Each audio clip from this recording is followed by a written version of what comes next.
তার গলায় এমন এক অনড় দৃঢ়তা ছিল যা বেলার সব প্রতিরোধকে ভিতর থেকে কাঁপিয়ে দিল।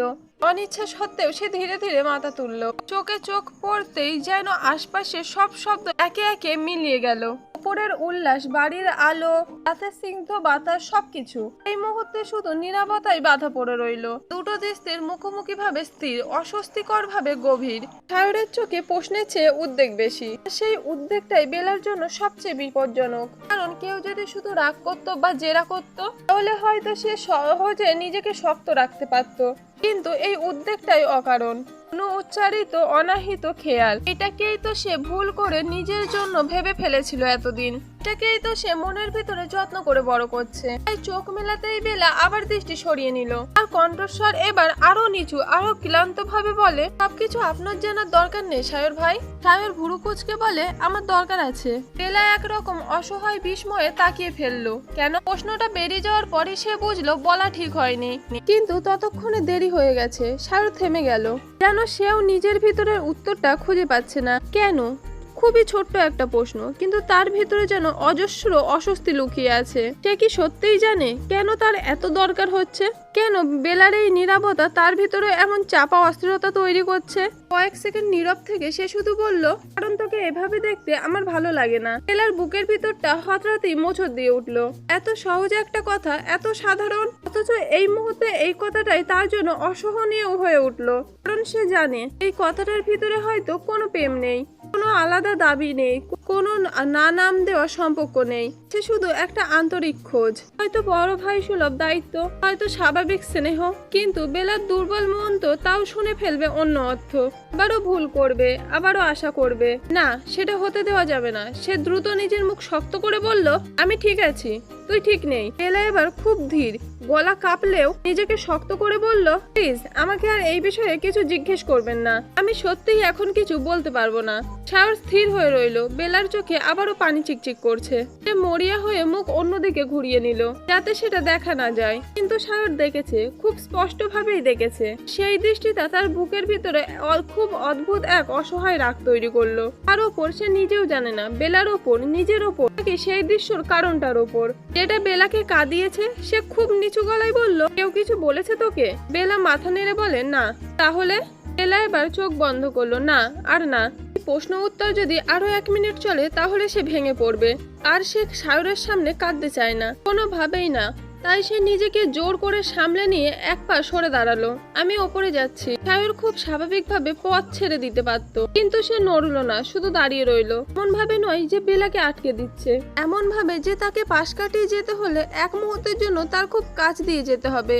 মাথা নিচু করে খুব ধীরে পাশ কাটিয়ে যাওয়ার চেষ্টা করলো। ঠিক সেই সময় সায়রের কোমর ধরে নিজের সঙ্গে মিশিয়ে দাঁড় করায়। চমকা এমন টানে বেলা ভয় পেয়ে যায়। পিটপিট করে সায়রের মুখের দিকে তাকায়। তার হার্টবিট দ্রুত গতিতে চলছে। সায়র তার মুখের দিকে তাকিয়ে বলে, তুই যদি কাউকে কিছু না বলতে চাস ঠিক আছে, জোর করব না, কিন্তু মন খারাপ করে থাকবি না।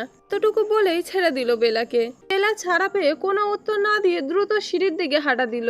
সায়র পিছন থেকে অপলক দৃষ্টিতে তাকিয়ে রইল।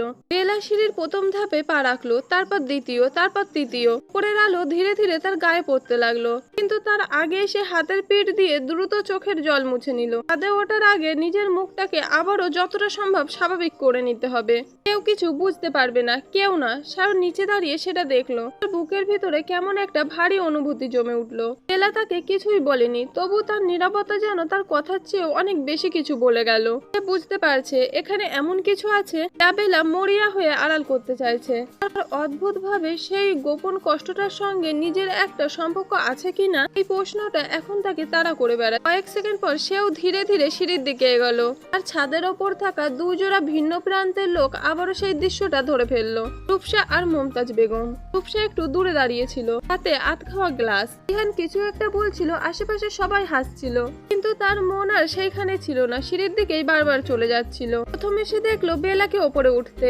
মুখে জোর করে হাসি টেনে খুব স্বাভাবিকভাবে ফেরার চেষ্টা করলো বেলা। তারপর কয়েক মুহূর্তের ব্যবধানে সায়রও সিঁড়ি বেয়ে ওপরে উঠলো। দৃশ্যটা দেখার পর রূপসার চোখ মুখের ভঙ্গি বদলে যায়। সে খুব মনোযোগ দিয়ে লক্ষ্য করলো বেলা কারোর দিকে তাকাচ্ছে না, সরাসরি ইনার পাশে গিয়ে দাঁড়ালো। আর সায়র ওপরে উঠে একবার চারপাশে তাকিয়ে নিল, যেন নিজেকে খুব স্বাভাবিক দেখাতে চায়। চাইছে, কিন্তু রূপসার চোখ এড়ালো না সেই এক ঝলক দৃষ্টি। জেলটা উঠেই সায়র বেলার দিকে ছুড়ে দিয়েছিল, খুব ক্ষণিকের জন্য কিন্তু যথেষ্ট। রূপসার আঙুলগুলো গ্লাসের গায়ে খুব শক্ত করে ধরলো। আর ঠোঁটে একটা ভদ্র হাসি ছিল ঠিকই, কিন্তু সেই হাসির ভিতরে আর উষ্ণতা নেই। বুকের ভিতরটা ঈর্ষা আর বিরক্তির কাঁটা একসঙ্গে বিঁধে উঠলো। মনে মনে ভাবলো, ওরা কি একসঙ্গে ছিল? কথা ছিল এত ওদের, এমন কি হয়েছে যে ওর পিছন পিছন নিচে নামতে হলো, আবার একসঙ্গে ছাদে এলো? অন্যদিকে মমতাজ বেগমও সবকিছু লক্ষ্য করছিলেন। নিজের স্বভাবসিদ্ধ নীরব সতর্কতা, তার চোখ খুব বেশি কিছু প্রকাশ করলো না, কিন্তু ভিতর ভিতর তিনি ইতিমধ্যে অসন্তুষ্ট হয়ে উঠলেন। বেলার এই অকারণ গুরুত্ব পাওয়া, সায়রের তার প্রতি বাড়তি খেয়াল, একসাথে নিচে যাওয়া, সবকিছু তার ভালো লাগলো না। তিনি মুখ শক্ত করে তাকিয়ে রইলেন বেলার দিকে। মেয়েটা ফিরে এসেছে, কিন্তু তার মুখের ভিতরের ভাঙা ভাবটা পুরোপুরি চাপা পড়েনি। আর সায়র, সেও আগের মতন স্বাভাবিক দেখানোর চেষ্টা করছে ঠিকই, কিন্তু চোখের ভিতরে এক ধরনের চাপা অস্থিরতা স্পষ্ট।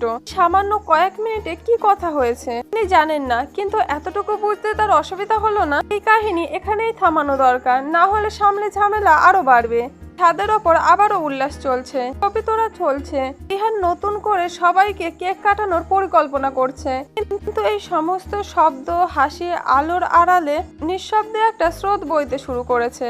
অস্বস্তি, ঈর্ষা, লুকোনো কষ্ট আর অপ্রকাশিত প্রশ্ন স্রোত। আর সেই স্রোতের একেবারে মাঝখানে দাঁড়িয়ে আছে বেলা। আর এইদিকে দুজোড়া দৃষ্টি বেলার প্রতিটা পদক্ষেপ পর্যবেক্ষণ করে চলেছে। সেটা সে বুঝতেও পারলো না। ছাদে ফিরে এসে বেলা যেন ইচ্ছে করে নিজেকে সেই চেনা ভিড়ের মধ্যে ছুড়ে দিল। ভিড়ের দিক থেকে উঠে এসে এক মুহূর্ত এদিক ওদিক না তাকিয়ে সোজা ইরা আর বিহানের দিকে চলে গিয়েছিল। ইরা তখনও বিহানের সঙ্গে ঝগড়া জুড়ে বসে আছে, আর বিহান তখনও আর্জেন্টিনার নীল সাদা পতাকা জড়িয়ে ধরে এমন ভাব করছে যেন বিশ্বকাপ জেতানোর অফিসিয়াল ক্যাপ্টেন সেই।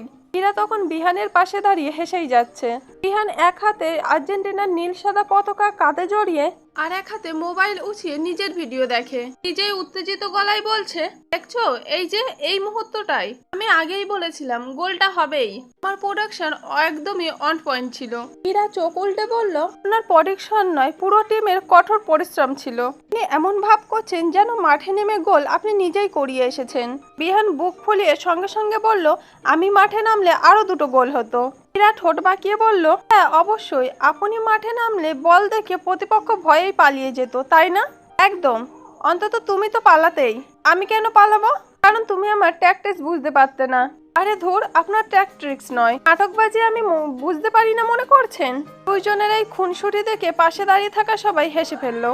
একটু আগে বুকের ভিতর কাঁপিয়ে দেওয়ার রেশ এখনো যেন কোথাও আছে, কিন্তু মুখে সে তার এক ফোঁটাও প্রকাশ হতে দিল না, বরং ইচ্ছে করে স্বাভাবিক ভঙ্গিতে ইরার পাশে গিয়ে দাঁড়ালো।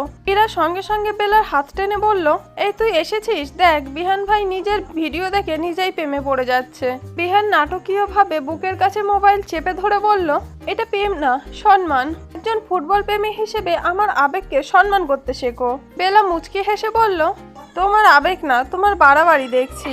বিহান কপট দুঃখে বুক চাপড়িয়ে বলে, ও এখন তুইও ওর দলে? আমি এতক্ষণ ধরে তোদের জন্য ছাদের উৎসবের জন্য সব করলাম, আর তোরা আমাকে এভাবে অপমান করছিস? ইরা হেসে কুটি কুটি হয়ে বলল, হ্যাঁ করেছেন ঠিকই, কিন্তু নিজের গলা ফাটিয়ে পুরো পাড়া এক জায়গায় করেছেন। বিহান নাক ছিটকে বলল, এটাই তো উদযাপন, আর্জেন্টিনা জিতেছে, মানে আজকে বাড়ির ছাদে ইতিহাস লেখা হবে, আর ইতিহাসে আমার অবদান কেউ অস্বীকার করতে পারবে না।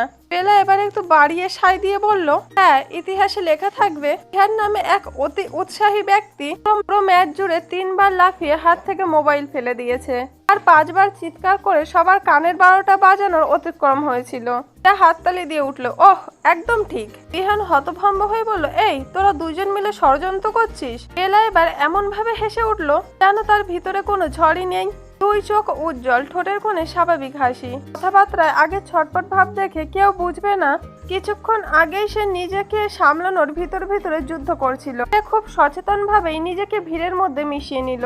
ইরার কাঁধে হালকা ভর দিয়ে দাঁড়ালো, বিহানের কথার পাল্টা জবাব দিল, মাঝে মাঝে নিজেই নতুন করে খোঁচা দিল, যেন একটু আগে সবকিছু সত্যি ছিল না, কিংবা থাকলেও এখন আর তার কোনো গুরুত্ব নেই। উড়ে দাঁড়িয়ে সায়রে এই বদলটা খুবই স্পষ্ট দেখলো। সে জানে বেলা এমনিতেই ছটপটে, হাসি খুশি মেয়ে, কিন্তু এই মুহূর্তে স্বাভাবিক হয়ে ওঠাটা একটু বেশি সচেতন, কেন সে ইচ্ছে করেই নিজেকে আরো উজ্জ্বল, আরো প্রাণবন্ত করে তুলছে, যাতে তার চোখের গভীরে লুকিয়ে থাকা কষ্টটুকু কেউ ধরতে না পারে। এই উপলব্ধিটাই সায়রের বুকের ভিতরে চাপা অস্বস্তি ছড়িয়ে দিল। ওকে রূপসা দাঁড়িয়েছিল ছাদের একটু ডান দিকে, হাতে গেলাস, ঠোঁটে সেই চেনা ভদ্র হাসি, কিন্তু তার চোখ খুবই তীক্ষ্ণ। সে লক্ষ্য করলো বেলা স্বাভাবিক হওয়ার চেষ্টা করছে। সায়র সেই বেলার দিকে তাকিয়ে কি যেন দেখছে। এই দেখাটা তার ভালো লাগলো না, একদমই না। দিকে ছাদের হইচই ধীরে ধীরে একটু বদলে এলো। বাড়ির বড়রা একে একে সবাই নিচে নামতে শুরু করলেন। আরোয়ার খান বললেন, তোরা আর খুব বেশি রাত করিস না, বিহানকে কেক কেটে গুছিয়ে রাখতে বলে গেলেন। আবার শেষবারের মতন হেসে বলে গেলেন, আচ্ছা আর্জেন্টিনা জিতেছে বুঝলাম, যাতে তোদের লাফালাফিতে ছাদ ভেঙে না পড়ে। মমতাজ বেগম নামার আগে চারপাশে একবার চোখ বুলিয়ে নিলেন। এই দৃষ্টিটা বেশি সময় কারোর ওপর থেমে থাকলো না, কিন্তু বেলার ওপর দিয়ে যাওয়ার সময় অদৃশ্য একটা কড়াকড়ি ছিল। বেলা সেটা টের পেল কিনা বোঝা গেল না। সে তখন ইরার সঙ্গে কি একটা নিয়ে হাসছিল।